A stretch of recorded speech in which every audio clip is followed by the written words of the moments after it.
Niba Imana koko ibaho, kuki itigaragaza? Ese itinya abantu?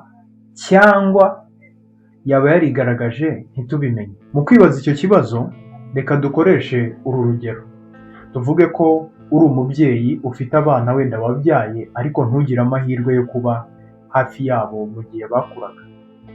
Hanyuma bakabaho bonyine, bikaba ngombwa ko nyuma y'igihe kirekire uza kubiyereka. Ese ni iyihe mpamvu yaba itumye nyirizina ujya kubiyereka? Icyo ni cyo kibazo cya mbere dukwiye guheraho. Kuki Imana yahitamo kwiyereka abo yaremye? Muri urwo rugero twari dutanze rw'umubyeyi, impamvu yaba itumye uza kwiyereka abana bawe ntabwo ari ukugira bamenye gusa kubaho, ahubwo waba unagamije ko ugirana ubusabane nabo, bongera bakabaho nk'abana, nawe ukabaho nk'umubyeyi wabo, mugasabana nk'umwana n'umubyeyi. Ubwo byumvikane ko Imana ibaye kuko igiye kwigaragaza, yashaka ko tugirana ubusabane nayo, tutaguma kumva ngo ni Imana iri iyo kure cyane yacu, ahubwo yabishaka ko tuyibona nk'umubyeyi wacu iri hafi yacu. Hanyuma tugasigarana ikibazo kibaza ngo ese Imana igiye kwigaragaza yakigaragaza gute?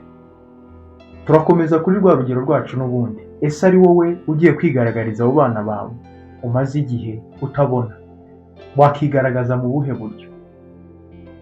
Hari ibitekerezo byinshi bishobora guhita biza mu mutwe wawe. Dufate nk'igitekerezo cya mbere. Ese ubaye uri Imana waza ukagwa ku isi nko hagati nko mu isoko kugira abantu bamenye kubaho? Ntabwo ntekereza ko icyo cyaba ari igitekerezo cyiza, dore ko no muri Bibiliya tubonaho ibyo bintu byigeze kubaho, aho Abisiraheli babwiye Mose ati ntabwo dushaka kuguma kuza utubwira iby'Imana yavuze natwe tukubwira ujya kuyibwira, dushaka ko ubwira Imana ikimanukira tukayibona. Ariko batangiye kubona inkuba zikubita isi itangiye gutigita, ikirere gitangiye guhinduka, bahita bavuga ati oya, bwira Imana ibyo bintu byo kuza ibyihorere. Aho rero uhita ubona ko mu by'ukuri niba kuko ushaka guhuza n'abantu bawe utabakuye umutima, icyo nticyaba ari igitekerezo cyiza. Nanone hakaba ikindi gitekerezo cya kabiri cyo kuba wenda waza nko mu kirere kuko waba wararemye ibintu byose, ukandikisha nko mu kirere ugakoresha nk'inyenyeri, ukaba wakandika ati ndi Imana kandi mbaho. Ntabwo cyaba ari igitekerezo kibi, ariko nanone tuzi uburyo abantu twigiramo ikintu cy'akamenyero.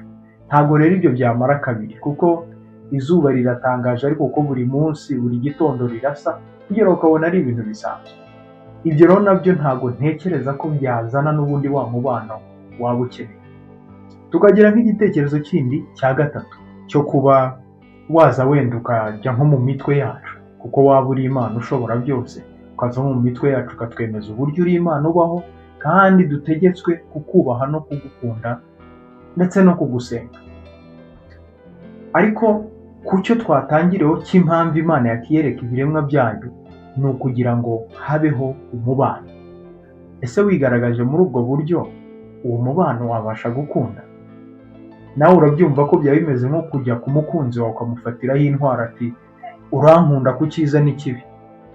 Nibyo birashoboka ko uwo mukunzi yanagukunda, ariko se koko yaba agukunze kubw'amahitamo ye, cyangwa byaba ari ugutinya ko hari icyo wamukorera aba yatabikoze? Reka nkwereke ikindi gitekerezo ushobora gutekerezaho, wenda kikaba cyaba na cyiza. Urabyumva gute uje nko mu isi uri Imana, ariko kugira ngo ubashe gusabana n'abantu bawe ukavukira mu isi, ukicisha bugufi kugira ngo ubashe kureba ese ni buzima ki babayemo, ibyago bacamo, amakuba bacamo, ukabicanamo nabo kugira ngo ubanze wumve ni gute babayeho. Hari ikimenyetso cy'urukundo cyaba kirenze icyo? Icyo gitekerezo birasa nkaho ari cyiza kuruta bya bindi bya mbere twavuze, ariko nanone ibyo sinzi ko byaba bihagije. None se uri Imana, uvukiye mu bantu, ubanye nabo, bazabwirwa n'iki harya ko uri Imana? Ese wajya uza kuri buri muntu ukamubwira ngo yewe nubwo mbona nikije bugufi ariko ndi Imana? abantu benshi bajya baguseka bavuga ati nawe rwose ariko se urabyumva gute noneho ubaye warabiteguje mbere y'uko uza mu isi? Hakaba wenda hariho nk'abantu babayeho mbere yawe b'abanyamakuru cyangwa se b'abahanuzi, bakaba baragiye bavuga ko hari umuntu uzavuka ariko uzaba adasanzwe mu buryo runaka, kugira ngo uwo muntu navuka bazamenye ko atari umuntu nk'abantu, ahubwo ari Imana yimanukiye mu isi. Icyo gitekerezo cyaba ari cyiza ibyo ari byo byose, kuko ntabwo byajya bisaba ko wisobanura, ahubwo wajya ubavuga ati umunsi ko kanaka yababwiye gutya, muzi ko bababwiye ko bizagenda gutya, neza neza bikajya byoroha ko babona ko koko ari wowe. Ariko nanone tukibaza, ese ibyo byaba bihagije? Bikeneye ko tubona ikintu kikugaragaza nk'udasanzwe. Byasaba ko wenda uzi ukora nk'amaji cyangwa ukora nk'ibitangaza bidasanzwe kugira ngo tubone ko koko udasanzwe. Wenda tukabona uri kuzura nk'abapfuye, tukabona uri gukiza nk'indwara zananiranye, uri guhumura impumyi, tukabona uri gukiza indwara zimaze igihe, tukabona uri gukora ibitangaza bigiye bidasanzwe. Icyo gihe twahita tuvuga ati uyu muntu ashobora kuba ari wa wundi batubwiye. Ariko nanone, ese ibyo byaba bihagije? Mu gihe twaba tubona duhangayika nawe ugahangayika, dushoberwa nawe ugashoberwa, twiheba nawe tukabona urihebye, ntabwo ntekereza ko byaba bihagije. Byasaba ko uzi uri umuntu udasanzwe.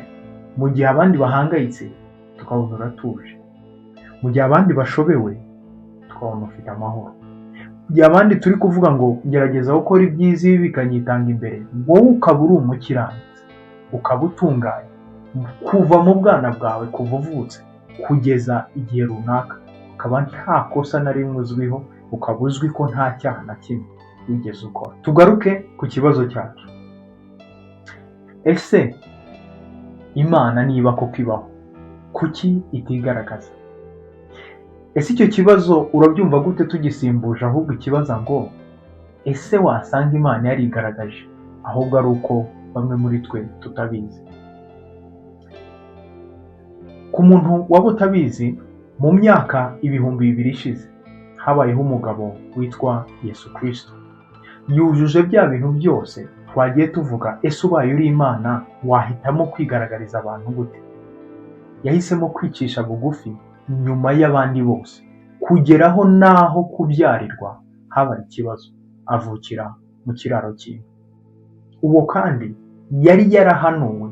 Ubushakashatsi bugaragaza ko habayeho ubuhanuzi burenga 600 bwagiye bwuzuzwa mu gihe uwo Yesu Kristo yazaga ku isi, aho abahanuzi bagenda bavuga ati dore uko azaza ameze, dore uko azaza ameze, kugeza kuri ba Yesaya bahanura n'uburyo azapfa akabambwa azira ibyaha byacu. Nkaho ibyo bidahagije kandi, niwe muntu waje akora ibitangaza bitigeze bikorwa n'undi muntu uwo ari we wese. Yazuye abapfuye, yazuye ba Lazaro, yazuye ba Dorcas, yakijije indwara zari zimaze igihe zarananiranye, yakoze ibitangaza byinshi tutarondora, ndetse n'abagerageje kubyandika bavuze ko bavuze nibura iby'ibanze, kuko bagiye kubyandika batabona igitabo babishyiramo.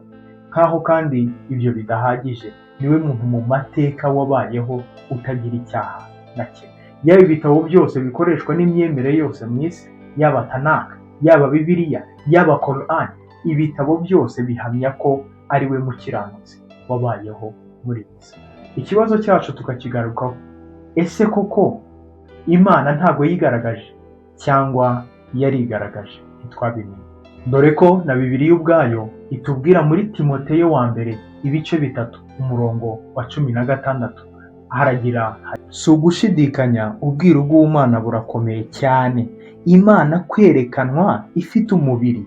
Tubona Bibiliya ubwayo igaragaza ko ubwiru bw'Imana bukomeye, kubona Imana yigaragaza mu mubiri, kubona Imana hari igihe mu myaka 2000 ishize yamanutse mu isi kugira ngo ibane natwe, atari ukugira ngo gusa itwereke ko iriho, ahubwo isabane natwe, itwereke ko turi abana bayo, tube bugufi nayo.